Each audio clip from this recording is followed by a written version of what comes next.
국내 게임 주식사들이 반등을 꽤 많이 하고 있거든요. 이게 투자 네네. 아이디어가 연결이 될 수 있는데 NC소프트 같은 거 이 하락 음, 추세를 계속 하다가 최근에 이게 반등폭이 하락이 워낙 심해서 꽤 큽니다. 한 32% 올랐거든요.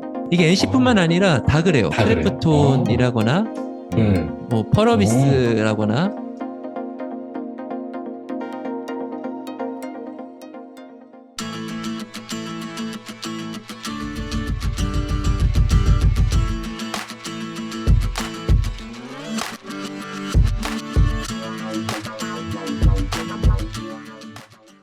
저는 데니님께 여쭤보고 싶은 게, 이런 플랫폼, 그러니까 솔라나나 이더리움 말고, 레이어 원 중에? 그쵸. 그러니까 이제 뭐 블랙락에서 밀고 있는 게 어떤 뭐 자산의 유동화 해가지고 뭐 RWA 이런 거를 네. 좀 밀고 있잖아요. 네. 그래서 이런 뭐 제2의 솔라나? 그러니까 이런 게 나올 수 있다고 생각하면 어떤 게 나올 수 있는지. 그게 이제 현재 존재하는 시총 100위에서 레이어 네. 원들이 되게 많잖아요. 그래서 그게 뭐 최근까지 보면 새로운 트렌드가 생길 것 같아요. 네, 그래서 음, 뭐 지금 입장에서는 뭐 딱히 딱 뭐하는 그 예를 들어 시총 9위인 통코인 같은 경우도 보면 네, 얘도 그것도 좀, 저렇게 안 높았거든요. 아, 또 근데 갑자기 통코인도 쫙, 갑자기 7배 오르고 네, 막.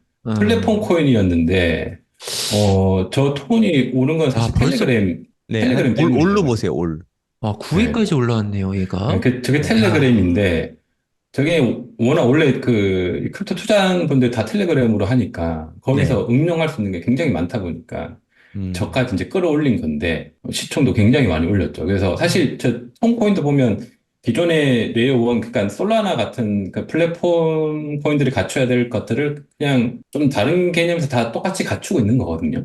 음, 그런 이제 기술력은 과거하고 달리 지금은 이제 어떤 기술력의 어떤 허들이 좀 많이 없어진 것 같아요. 그래서 음, 팀하고 어느 정도 어떤 자본만 있으면 과거에는 레이어 1을 만드는 게 좀 어려웠는데 지금은 굉장히 기술이 전반적으로 올라갔고 개발자들도 좀 풍성해지면서 그거를 자본력과 기술력 있으면 금방 만들어낼 수 있는 거죠. 음, 그런 시장으로 좀 변했기 때문에 그러니까 이더리움을 제외한 레이어 1, 그러니까 솔라나 포함한 이 레이어 1들의 경쟁이 사실 뭐가 치고 올지 아무도 알 수 없는 그런 시장이라고 할까요? 그래서 언제든지 저 밑에 있는 애들도 쭉 올라올 수 있거든요. 음, 그러니까 그런 기회의 레이어 1들을 잘 선택하면 단기간에도 굉장히 높은 수익을 낼 수 있죠. 통코인만 보더라도 단기간에 굉장히 높은 수익을 냈거든요. 이거 불과 몇 개월밖에 안 됐어요. 네. 그래서 이것을 미리 보고, 이게 될 것 같다라고 어느 정도 투자했으면 한 3개월 사이에 굉장히 높은 수익률을 낸 거란 말이에요. 근데 이것들을 아예 정보가 없지는 않았고, 정보 계속 오픈됐었고, 나올 것 같다라고 암시를 계속 주긴 했었거든요.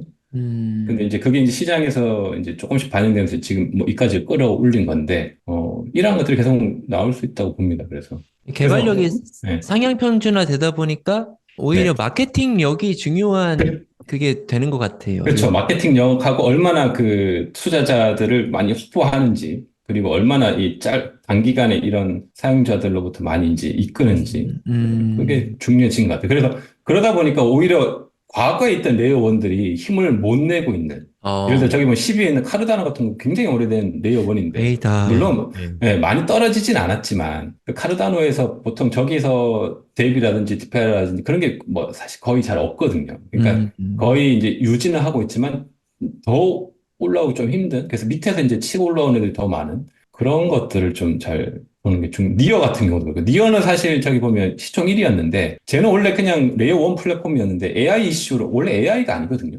네. 그쵸. AI가 네. 원래 아니에요. 그냥 레이어 1이기 근데 때문에 애가 AI 대장이 돼버렸어요. AI로, 그러니까 굉장히 마케팅을 잘하는 거죠. 그래서 우리는 AI로 간다 해가지고 트렌드를 이제 레이어 원이면서 AI 트렌드를 확 가지고 이제 시장을 확 끈 거죠. 그래서 이제 마케팅을 잘했다고 봐야 되는 거예요. 그래서 이제 올라온 건데. 근데 니어가 좀 쟤네도 기술력은 있어요. 어떤 기술력이 있었냐면, 니어도 저도 예전부터 좋게 봤는데 뭐냐면, 저거는 이제 보통 이 블록체인을 개발을 하려면 새로운 메인넷이라는 걸 개발하기 위해서는 굉장히 고급 개발자가 필요하고, 아니면 보통 이더리움에서 개발하면 그 솔리디티라는 새로운 언어를 배워야 돼요. 음, 그러니까 근데 그 솔리디티라는 언어를 할 수 있는 사람이 별로 없죠. 보통은 개발자들이라고 하면 웹 개발자들이 굉장히 많잖아요.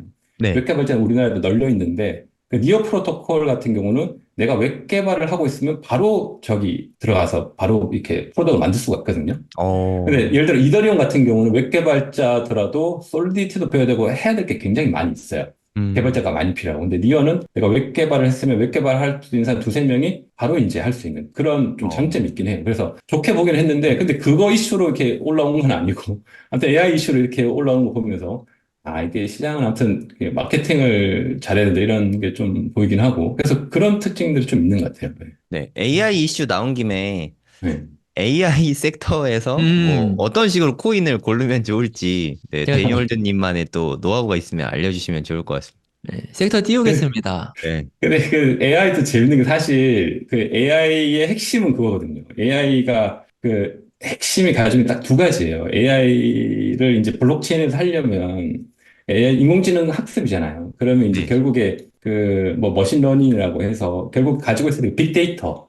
네. 제일 중요한 게 빅데이터거든요. 그 뭐 구글 같은 애들이 결국 잘 될 건데. 그러면 이제 이 블록체인에서는 이런 데이터를 학습시켜서 뭔가 이제 탈중화된 환경에서 서비스를 할 수 있는 그런 것들이 실제 AI 프로덕트예요. 그게 이제 있어야 되는데, 그게 그럼 실제 지금 나와 있는 애들 중에 있느냐? 몇 개 있긴 해요. 몇 있긴 개 있어요?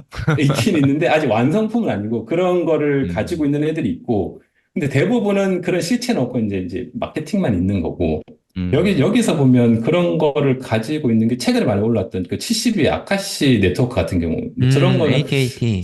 네, 100% AI라기보다는 저거는 이제 우리가 구글의 그 AWS라고 하죠. 보통 웹 서비스 운영하려면, 구글에서 제공하는 뭐 웹 서비스 같은 거, 뭐, 한국으로 지금 네이버 클라우드 같은 걸 이제 서비스를 활용해야 되는데, 그거를 저기 아카시 같은 경우는 좀 오래됐어. 오래된 프로젝트인데, 그거를 이제 탈중화된 환경에서 조금 더 이제 그 스토리지를 굉장히 블록체인 방식으로 써서 데이터를 활용하고 그 비용을 저 아카시로 지불을 하게 해놨어요. 그래서 예를 들어 우리가 웹 서비스를 뭐 이렇게 원래 내가 만들려면 구글에 뭐 지불을 하고 거기서 이제 사용료에 따라 차감되는 거잖아요. 근데 저기는 구글 아니고 자기만의 네트워크를 많이 모집해가지고 거기서 네트워크 활용하면서 지불은 아카시로 내는 뭐 그런 컨셉이었는데 거기에 이제 데이터들이 이제 쭉 실제 데이터들이 있는 거죠. 음, 블록체인 기반에.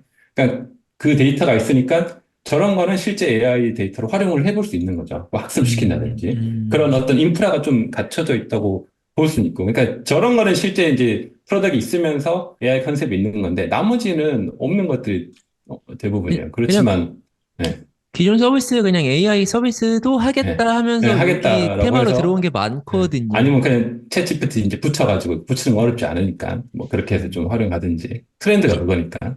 이런 건 어떻게 보세요? 이게 AI 테마도 보면은 AI 앤 빅데이터 영역이 있고, 네. 이렇게 AI, 제너레이티브 AI에서 이렇게 생성형 AI 두 네. 개로 나뉘더라고요. 네. 네. 초보자분들은 그러면 이제 여기서 약간 혼동이 좀 올 수 있거든요. AI면 어떤 걸 말하는 걸 AI라고 봐야 되는 거야? 이러면서. 어, 크게 두 가지로 보면 될 것 같아요. 그러니까 이 서비스 측면이 있고, 그 밑에 음, 안 보이는 인프라 측면이 있고, 네네. 서비스 측면이라고 하면 웹페이지 들어가면 우리가 볼 수 있죠. 그 생성 음, AI로 뭐, 이미지도 만들어주고, 네. 아니면 뭐 그런 걸 실제 사용해 볼 수 있을 거거든요. 서비스 들어가 보면. 그런 게 얼마나 잘 돼 있는지를 이제 좀 확인할 수 있으니까 최소한 음, 그런 게 있어야 되는 거죠. 음, 내가 들어갔을 때 얘가 뭐 AI 데이터를 학습하는데 기존과 조금 다르다든지 아니면 최소한 뭐 퀄리티가 좀 좋다든지 그런 거는 일반 투자자들도 볼 수 있는 것 같고. 근데 그 뒤에 안 보는 인프라 영역에 뭐 아까 말했던 저기 아카시. 아카시처럼 저런 경우는 안 보이죠. 잘 안 보이기 때문에 저런 것들은 이제 빅데이터 영역으로 좀 봐야 되는 거고. 이게 좀, 빅데이터는 눈에 보이진 않죠. 그냥 어떤 가이드만 보고 우리가 믿어야 되는 건데 그거는 조금 전문적인 지식이 필요하긴 하죠. 그러니까 이게 기술력을 비교하거나 측정하는 게 일반인 입장에서는 너무 어려운 것 같아요. 네, 좀 어렵습니다. 네. 그렇지만 그 정도는 볼 수 있을 것 같아요. 그 생성형 AI는 최소한 웹페이지에서 내가 경험해 볼 수 있으니까 사이트에 아, 들어가서 홈페이지를 이제 직접 AI도 만들어 보고 하면 좀 비교가 되잖아요. 그 예. 정도까지는 그래도 투자자가 한번 해봐야 되지 않을까. 그냥 AI 음, 특허만 보고 투자하는 게 아니고 홈페이지 음, 들어가서 얘네가 만든 서비스가 진짜 있는지 그걸 지금 이제 음, 사용해 볼 수 있게 요즘은 다 제공하거든요. 그런 것들 음, 직접 만들어 보는 거죠. 투자잖아요. 그래서 잘 만들면 그래도 괜찮겠네 정도 어느 정도 이제 판단할 수 있는 거고. 근데 막 음. 했는데 잘 안 돼. 막 오류나고 막 시간 한참 걸리고 그러면 이제 좀 고민을 해봐야겠죠. 얘네 진짜 있는 건가 뭐 이런 그 정도까지는 해봐야 된다고 생각이 듭니다. 약간 주식으로 치면 내가 그 투자하는 주식 회사의 상품을 직접 써보는 셈인 그렇죠. 예, 거네요. 예, 예, 예. 어, 그렇게 볼 수 있죠. 음. 써볼 수 있거든요. 그래서 써보 한 번 정도 이제 해보고 이게 좀 재밌는 게 이 섹터 안에서도 상승률이 갈려요. 이게 보면은 이게 1시간 24시간 7일인데 이 제너레이티브 AI 섹터에서도 R&DR 코인은 일주일 동안 거의 변동이 없는 거에 반면 예, 이 비텐서 코인은 18% 이렇게 좀 음, 크게는 같이 가긴 하지만 이 안에서도 폭이 갈리거든요. 예, 예. 그거를 고르려면은 내가 직접 좀 써보는 게 좋다. 이 정도가 되겠네요. 그거 플러스 이제 좀 VC들도 좀 보고 뭐 아, 여러 시장 전반적인 가지. 것도 좀 봐야겠죠. 예, 네, 근데 여기 하여튼 내가 써봐서 경험할 수 있는 거는 한 달할 때 한 10% 정도 아, 차지할 것 같아요. 그게 전부는 아니니까. 결국에 어떤 미래를 보고 이게 하는 거니까. 음, 프로덕이 그, 다 나왔다고는 보기 힘들고 어떤 음, 가능성하고 투자된 어떤 영역. 그런 거 이런, 근데 문제는 저기 그 VC 투자도 대부분 VC들이 한 100배 저렴하게 사거든요. 그러니까 음, 그 캡도 좀 생각해야 되고 괜히 VC 음, 많이 투자했다고 들어갔다가 괜히 음, 물릴 수가 있거든요. 네. 그 음, VC들 그치. 좋은 일만 시키는 거죠. 그래서 음, 좀 어렵긴 합니다. 그래서 그 먹이가 돼주는 단순히 거지. 지표만 가지고 보기는 힘들고 아, 그래서 이제 프로덕트도 봐야 되고 지표도 봐야 되고 이게 장기적으로 갈 수 있을지 좀 분석하는 게 필요하죠.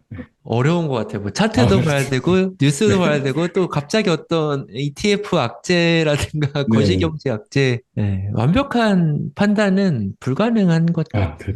그렇죠. 네, 그렇게 합니다. 네. 그러니까 얼마 전에 그 데니월드님 유튜브 채널 보니까 게임파이 뭐 이런 거 좀 알려주시더라고요. 아, 근데 네네. 게임파이 자체는 뭐 큰 돈 벌기는 좀 어려운 것 같아서 예, 저는 네. 뭐 알트코인 찾고 있는데 그러니까 지난 장에서는 게임 쪽 이슈가 사실 되게 컸잖아요. 엑시 네. 인피니티라던가 뭐 엑시 네. 인피니티는 한 10,000배 오른 것 같아요. 이거저거 다 하면. 맞아요. 네, 상장 초기에 T2E, 샀으면 10,000배 올랐거든요, 정말. 네. 10,000원어치 아, 샀으면 1억인 거잖아요. 그치. 네, 네네, 차세 맞아요. 저는 띄우겠습니다. 네, 제 생각에 이번 장에서도 게임 쪽 이슈가 분명히 이렇게 말도 안 되게 오르는 게 안 나오진 않을 것 같거든요. 분명히 있을 것 아, 같거든요. 분명히 나와요.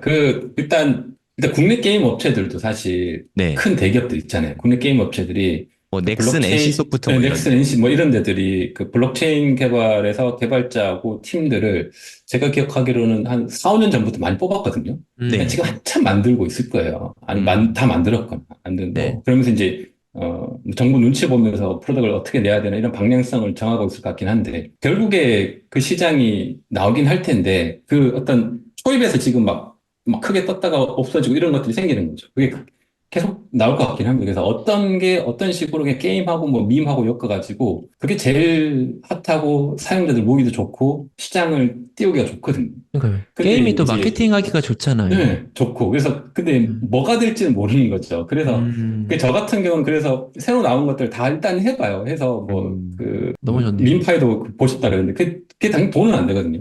네, 그러니까 돈 되려고 하면 안 되지만, 그런 것들을 이제 뭐, 저도 시간이 많이 없지만, 틈틈이 할 수 있는 거 하루에 뭐 전체 제가 하고 있는, 예를 들어 에어드랍에서 뭐 매일 해보는 것들 하루에 한 20분 정도만 하거든요. 그 리스트를 쭉 해보면. 예. 또 음, 새로운 거 추가하고 또 이상한 거 빼고 하면 한 20개 정도, 아니, 그걸 계속 매일 조금씩 해보는 거죠.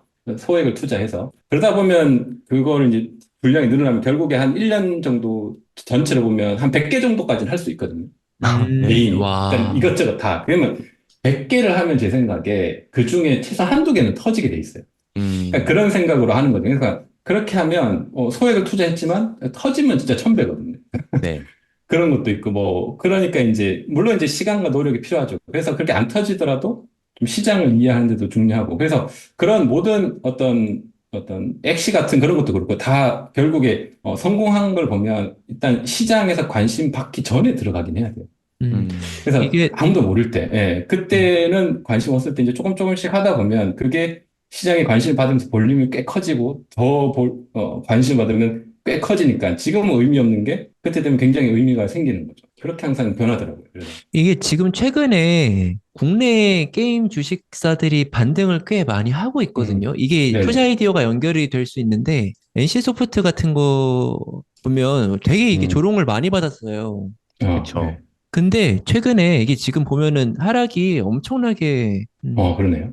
이렇게 이 하락 오, 추세를 계속 하다가 최근에 이게 반등폭이 하락이 워낙 심해서 꽤 큽니다. 한 32% 올랐거든요. 코딱지만큼 음. 올랐는데도 어, 바닥이 워낙에 그러네. 큰 근데 엄청나네. 이게 NC뿐만 아니라 다 그래요. 다 그래요? 크래프톤이라거나 음. 뭐 어, 펄어비스라거나 이게 그러니까 NC가 움직이면서 게임사들이 다 애교도 엄청나게 많이 조롱을 받는 데인데 최근에 여기도 많이 올랐어요. 50% 어, 올랐죠. 그러네요. 네. 예. 불과 한 달 만에 일어난 일이라도 많이 이게, 올랐네요. 이게 투자 아이디어가 연결이 될 수 있다는 거죠. 여기서 얘네가 주가를 좀 올리려면은 분위기 좋을 때 AI 게임, 그러니까 위믹스가 했던 것처럼 음, 음, 미르를 이렇게 P2E랑 엮어가지고 런칭을 한다든가 하면은 주가가 반등이 아니라 상승 탄력을 받을 수 있는 상황으로 넘어가는 거죠. 그래서 저도 사실 국내 게임주들을 많이 봤어요. 네. 음, 그래서 좀 비슷한 생각을 했었고, 음. NC소프트가 한 17만 원대까지 빠졌다가 지금 한 맞아요. 25만 원 되나요? 네. 하여튼 꽤 많이 올랐더라고요. 오, 21만 지금 원이네. 22만 네. 하여튼 원. 저는 뭐 오르면 그냥 사기 싫어갖고 사진 않았는데, 음, 근데 진짜 저는 만약에 NC에서 코인을 상장한다. 그럼 상장하고 초기에는 막 엄청 올라가니까. 네, 그리고 나서 이게 조금 빠지잖아요. 네. 그러면은 코인은 좀 사볼까 합니다. 그러니까 저도 음, 게임을 한번 하면은 저는 좀 중독성이 강해갖고 이렇게 어, 하다가 안 할 수가 없더라고. 한 번 아, 하면은 뭐 거의 네, 페인이 되니까. 아, 그래서 제가 생각했을 때 예를 들어 엑시도 엑시를 게임 하는 것보다 그냥 엑시 코인을 사서 그냥 음, 상승분만 먹는 게 괜찮죠. 네, 시간 면에서 맞아요. 그렇고 네, 수익성 네. 면에서도 훨씬 나은 것 같더라고. 그럼 언제 그거 음, 게임하고 있어? 네. 우리가. 네, 그러면, 그러니까, 물론, 데니얼드님은 시간 조금씩이라 쪼개서 이렇게 하시는데, 전 음, 그것도 좀 쉽지 않더라고요. 한번 하면은, 쉽지 않아요. 또, 혹시라도 게임이 재밌긴 하다 하면 빠지니까. 아, 네, 그러면 또 이렇게 삶이 피폐해지잖아요. 게임에 빠지다 보면. 그쵸. 네, 네. 그래서, 좀, NC 같은 데는 정말 검증된 게임 회사잖아요. 뭐, 넥슨도 음, 마찬가지, 크래프톤 뭐 다 음, 마찬가지니까. 그러니까, 위믹스는, 그래도 좀, 물론 나중에 더 갈 수도 있지만, 그래도 좀 한물 간 코인이라고 생각하고, 그리고 또 어느 정도 많이 올랐잖아요, 사실. 네, 위믹스. 맞아요. 네, 이게 처음에 시작할 때가 얼마였는데 엄청 많이 올랐잖아요. 네, 그러니까 천 네. 원이 넘어가는데 지금, 네, 이거 거의 한번 2천 원 됐네요, 뭐. 상패됐다가 다시 오픈한 거라 이거 진짜 왜곡이 네. 좀 있습니다. 네, 아무튼 뭐, 음, 이런 면에서 위믹스를 지금 투자하는 건 되게 애매한 것 같고, 음, 음, 넥슨이나 NC 같은 데서 만약에 코인을 발행을 한다고 치면, 걔네들은 조금 투자해 봐도 괜찮을 것 같긴 한데, 음, 걔네는 근데 만약에 진짜 나오면 기회를 안 줄 것 같아. 음, 음, 밑으로 이렇게 좀 깔아앉았을 때 사야 이게 큰 수익이 있잖아요. 그쵸, 그쵸. 그쵸. 네. 얘네들은 좀 이렇게 유지되다 갑자기 어느 순간 뜰 것 같긴 하거든요. 그러니까 뭐 음, 보험사만 뭐 100만 원어치만 좀 이렇게 사보거나 저는 음, 뭐 음, 그럴 생각이 있습니다. 진짜 국내 뭐 3대 게임사 뭐 이런 데서 게임 발행한다. 코인 발행한다. 그러면 그거는 좀 사볼 만한 것 같아요. 어, 하지만 10,000배짜리, 1,000배짜리 이런 거가 나올 것 같진 않고 사실 그건 게임사 그렇죠. 주식을 사야 될 음, 것 같아요. 그러면 음, 이메이드가 엄청 올랐잖아요. 위믹스 장난 코인. 아니었어요. 네, 이 네. 대표가 게임에는 관심이 없고 코인 시장에 눈이 멀어가지고 위믹스 마케팅적으로 상폐된 접근한 다음에 것 네. 같아요. 네. 위믹스 네. 상폐된 다음에 어떻게든 재상장 시키려고 진짜 안간힘을 쓰더라고. 아마 업비트는 와, 재상장 안 됐죠. 업비트는 안 됐어요. 네, 네. 업비트는 안 되고 코인원이랑 뭐 빗썸 이런 데는 재상장 비쌉니다. 된 걸로 맞아요. 알고 네, 있거든요. 네. 그러니까 이게 차트가 진짜, 대표가 네, 네. 게임 개발할 생각은 안 하고 코인 띄울 생각만 하더라고요. 그다음부터는. 그래서 와, 주식이 NC가 근데 코인이 이번에 나올지 안 나올지 뭐 누구도 모르잖아요. 모르죠. 그러니까 나올 거라고 저도 기대를 하고 있긴 한데 그래도 10만 원대였으면 샀을 텐데 20만 원 넘으니까 또 빈정이 좀 상하더라고. 만약에 이 코인이 대박 나면 NC는 천문학적인 돈을 벌게 되잖아요. 그렇죠. 네. 이게 진짜 코인 수익이 어마어마하니까. 네, 얘네 뭐 코인 발행하는데 NC가 발행한 거다. 그럼 비용이 안 들어가잖아요. 코인 발행하는데 비용이 뭐가 들겠어요. 네, 없죠. 맞아요. 네. 근데 그래서 일부러 상장을 할 때 제 생각에 국내 거래소에 상장 안 시킬 것 같고 해외 거래소에 상장한 다음에 아, 나중에 등록이 나중에 될 것 같거든요. 우리나라에서는. 뭐 비슷한 사례가 이미 있죠. 게임은 아니지만 클레이튼이 외국에서 네. 먼저 상장을 해서 나중에 네. 배송까지 들어온 케이스니까. 네, 우리나라 상장은 너무 규제가 까다로워서 이제 김치코인 새로 발행하는 게 상당히 어렵더라고요. 아, 네. 최근에 발행된 게 없지 않나요? 거의 뭐 바로 한 건 없을 거예요. 네, 국내 저도 거래소에서. 거의 못 들어본 것 같거든요. 네. 그래서 뭐 발행을 하려고 그러면 오히려 대만으로 가서 상장해 음. 싱가포르나 싱가포르나 대만 가서 발행을 하고 갖고 오는 것 같더라고. 요즘은 또 그러니까 이제 계속 이 코인판이 계속 효율화가 되다 보니까 아예 코인 시장이 좋아지려고 하면은 그 VC 단계, 그러니까 엔젤 투자 단계에서 이미 투자자가 되게 많이 붙는데요. 그리고 맞아요. 네. 1티어 VC들, 그러니까 어떤 거래소라든가 되게 규모가 큰 VC들이 붙으면은 그 VC들이 붙는 걸 보고 또 2차로 붙는 수요가 되게 크다 보니까 그러니까 이미 상장 시점, 그러니까 일반인들이 투자하는 시점에는 이미 밸류가 너무 뻥튀기 되어 있어서 100배 이상 올라가 일반인들이 먹을 있죠. 게 별로 없다는, 근데 네, 저도 공감을 많이 맞습니다. 했거든요. 그럼 엔젤 투자 단계에서 우리 같은 음. 일반 투자자들이 들어갈 수 있는 방법이 있나요? 가능한가요? 그게 지금 현재는 가능한 범위는 일반 투자자는 사실 힘들고, 음, 만약에 제가 알기로는 아무튼 좀 젊고 그러면 그 회사에 있으면 가능한 걸로 알고 있어요. 그죠. 아, 그러니까 그 우리나라 예를 들어 검증인 회사라든지 음, 그 해시드 같은. 해시드 같은데 거기에 내가 소속으로 있으면 직원들한테 거기에 이제 VC 물량에 참여할 수 있는 그 물량을 좀 주거든요. 그러니까 그래서 보통 그런 이제 블록체인 게임 스타트업에 이제 일하는 친구들이 그것 때문에도 일을 많이 하죠. 그 기회가 먼저 오니까 아, 굉장히 저렴하게 사니까 그 음, 기회 말고 예전에 그게 과거엔 그래도 좀 열려 있었는데 지금은 거의 완전히 닫혀서 그런 VC 회사에 소속되어 있거나 아니면 좀 관계 회사거나 이런 경우 아니면 일반 투자자는 좀 힘들고 뭐 법인 회사로 같은 VC로 있든지 협력사든지 이런 경우는 가능하고 뭐 우회로 가능할 수는 있겠죠. 뭐 내 친구가 VC 회사에 있으면 우회로 내가 뭐 이렇게 해서 하는 방법 뭐 그런 거 말고 이제 일반인이 그런 거 없이 하기는 좀 없는 걸로 알고 있어요. 에어드랍이나 런치패드 같은 경우도 어떻게 보면 간접 그 그렇죠. 투자라고 볼 수 있지 않나요? 네, 맞아요. 그런 경우는 있죠. 그러니까 쉽게 뭐 에어드랍이라든지 뭐 레이어 2의 그 뭐 서비스 런칭하기 전에 거기에 미리 채굴할 수 참여하는 있게. 그 경우가 음, 있죠. 그게 어떻게 보면 VC하고 똑같은 개념일 수 있죠. 그러니까요. 근데 그것도 결국에 물량이 많이 들어가야 되거든요. 그 결국 똑같긴 해요. 그러니까 VC도 어차피 투자할 때 보면 아무것도 없는데 그냥 종이 쪼가리 화이트 페이퍼 하나 보고 인물도 보고 그냥 프로덕트 없는 상태에서 투자하는 거거든요. 그쵸. 몇십억씩. 그러니까 몇십억씩 몇백억씩 투자하는 거니까, 그 투자한 게 다 잘 되진 않죠. 많이 망하기도 하고. 사기꾼들도 있고, 이쪽 판이 워낙 사기꾼이 많아서 네. 네. 그런 경우도 있으니까, 뭐, 일반 투자자도 좀 그런 입장에서 보면 그런 어떤 에어드랍 전에 어떤 예치해서 받을 수 있는 그런 여지가 있긴 하죠. 저희 똑같은 게임인 것 예전에 같아요. 네. 지난 장에서 뭐 2021년 뭐 이럴 때는 코인리스트에서 뭐 ICO 이슈가 되게 많았었잖아요. 뭐 네, 1인당 한 50만 네, 원어치 정도, 네, 500달러 정도 투자를 하면은 네, 그게 막 100배씩 오르고 막 맞아요. 네, 그랬었잖아요. 그때 맞아요. 네, 되게 그래서 약간 중요한 해였었어요. 청약하는 느낌? 네, 맞아요. 맞아요. 네. 되면은 거의 무슨 그, 행행수표처럼 딱, 예. 그러니까 그 트렌드가 있었는데 그게 지금 바뀐 거예요. 그 트렌드가 결국에 그 프로덕트 런칭하기 전에 미리 예치하는 상품 이런 걸로 좀 바뀐 것 같고 음, 그나마 뭐 바이낸스나 뭐 바이비 이런 데 런치패드 같은 게 있긴 하지만 뭐 아주 크게 먹지는 못하니까 네. 랜덤이고 그렇게 좀 시장이 바뀐 것 같아요. 그래서 보면 서비스 나오기 전에 내 이더나 이런 걸 좀 예치해서 가져갈 수 있는 거 아니면 VC들 투자하는 거 뭐 이렇게 좀 더 예전보다 조금 더 어려진 것 같아요. 네, 잠깐 광고 좀 하고 마무리하도록 하겠습니다. 네이버에다가 이게 돈이 먼저다라고 치시면 네, 저희 카페가 나오거든요. 네, 여기 카페에 들어가시면 홈페이지 바로 가기가 나옵니다. 강의 3개가 런칭돼 있는데 관심 있는 분들은 신청해 주시면 됩니다. 일단은 코인 강의가 있고요. 네, 코인 강의 8기죠. 수강료는 10만 원이고요. 총 4주간의 수업입니다. 수업 4번에 10만 원이면 가성비 있는 수업이라고 생각하고요. 그러니까 요때 17일, 그리고 24일, 31일. 네, 17일 이미 지났죠. 네, 녹화본으로 수강이 가능합니다. 녹화본 수강 가능하시고요. 그리고 6월 7일이죠. 6월 7일 날은 라이브로 시황 플러스 뭐 그때 제가 관심 갖고 있는 뭐 알트 플러스 비트코인 시황 뭐 이런 거를 라이브로 설명을 해 드릴 예정입니다. 첫 번째 주에는 현물 비트코인이나 뭐 그냥 기타 코인들 현물을 어떻게 투자하면 되는지 그 부분에 대해서 배우고요.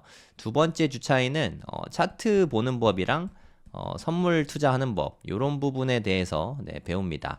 선물 투자는 되게 위험하니까 그냥 아무 생각 없이 하면 다 잃을 수 있거든요. 리스크 관리하면서 하는 게 가장 중요하다고 생각합니다.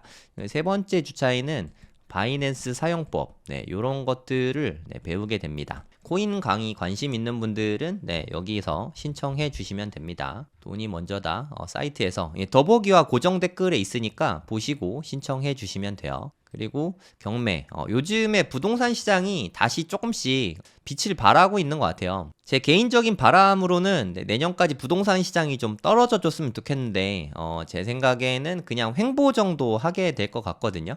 경매생 기초 13기 경매는 좀 미리미리 배워두면 나중에 좀 쓸모가 많으니까 수강료는 15만 원입니다. 5월 16일, 23일, 30일 녹화 강의입니다. 권리 분석이라던가 뭐 어떻게 하면은 뭐 경매를 투자할 수 있을지 뭐 매우 상세하게 다 알려드리거든요.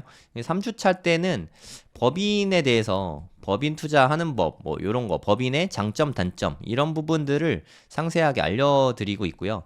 이때는 2주에 걸쳐서 실제 경매 투자에 대해서 알려드립니다. 경매 투자 플러스 특수 물건 이런 부분들을 설명해 드리니까 관심 있는 분들은 배워보시면 좋을 것 같아요. 이거 완전 초보분들도 들을 수 있습니다. 부동산 하나도 모르는 분들도 얼마든지 수강이 가능하시니까 이것도 역시 더보기와 고정 댓글 통해서 신청해 주시면 되겠습니다. 마지막으로 청약 강의 수강료는 10만 원이고요. 5월 22일과 5월 29일에 두 주에 걸쳐서 강의를 하는데요. 그러니까 22일 날 하는 강의는 실제로 내가 청약을 넣을 때 일반 분양이죠.